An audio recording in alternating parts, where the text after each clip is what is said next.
In the heart of ancient Rome, where power was measured in wealth, one man stood above them all. Marcus Licinius Crassus, the richest man in Roman history. A master of politics, business, and war, Crassus was a key figure in the downfall of the Roman Republic. Yet, for all his riches, his ambition would lead him to a fate far darker than gold could ever buy. Born into a noble family around 115 BC, Crassus first rose to prominence in the ashes of Rome's civil wars. As Sulla's lieutenant, he enriched himself by buying properties of the forbidden, those condemned to death by the state. Lands, homes, entire estates were sold for a pittance, and Crassus was there to claim them, amassing wealth that few could imagine. But Crassus's ambition was not limited to wealth alone. He sought power, true power. In 60 BC, he formed an uneasy alliance with two other giants of Rome, Julius Caesar, the rising star of Roman politics, and Pompey the Great, the celebrated general. Together they became the first triumvirate, a trio that ruled Rome from behind the scenes, balancing each other's ambitions. Crassus wasn't just a businessman, he was also a soldier. His most famous military victory came against Spartacus, the gladiator who led the largest slave revolt Rome had ever seen. Though the rebellion had grown out of control, it was Crassus who finally crushed it, crucifying over 6,000 captured slaves along the Appian Way as a brutal display of Roman power. Yet, even in victory, Crassus found himself overshadowed. As Rome celebrated the end of the slave revolt, it was Pompey, not Crassus, who basked in the public's adoration. Though it was Crassus who had broken Spartacus's main forces, it was Pompey who returned to Rome with the last captured remnants, declaring that he had put the final stamp on the war. The Senate, quick to acknowledge Pompey's role, granted him a triumph, a parade through the streets of Rome, reserved for only the greatest victors. Meanwhile, Crassus was awarded only an ovation, a lesser honor that gnawed at his pride. For a man of Crassus's stature and wealth, the slight was intolerable. He had played by Rome's rules, served the state loyally, and bled to bring victory. Yet he was still seen as second to Pompey, the golden boy of the Republic. Resentment began to fester in his heart. In his mind, Crassus deserved a triumph, a chance to ride through Rome as the greatest of her champions, with laurel crowns and roaring crowds declaring his name. But as the years passed, Pompey's fame only grew, and now another threat to his legacy emerged: Julius Caesar. Caesar's military success in Gaul was unmatched, and he too had captured the hearts of the people in the Senate's favor. With both Pompey and Caesar towering above him, Crassus grew desperate. Seeking a way to match their military triumphs, he turned his gaze eastward to the wealthy kingdom of Parthia. Parthia was an empire of unimaginable riches. Tales circulated of its gold and silver mines, its resplendent cities adorned with jewels and its immense treasures. To Crassus, conquering this foreign land would be the key to restoring his place at Rome's pinnacle.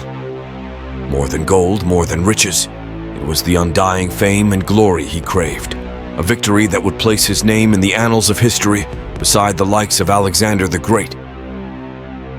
But Crassus was no strategist, and in his quest to eclipse Pompey and Caesar, he ignored the warnings from his advisors. They cautioned that the Parthians were no ordinary foe. They were expert horsemen, known for their swift, elusive cavalry and deadly archery. The Parthian Empire, unlike Rome's previous conquests, was vast and unfamiliar. Its arid deserts and relentless heat were formidable opponents in themselves. Yet, his ambition blinded him to the dangers ahead. To Crassus, such warnings were nothing but excuses made by those who lacked his vision, his drive. He would do what no Roman had done before.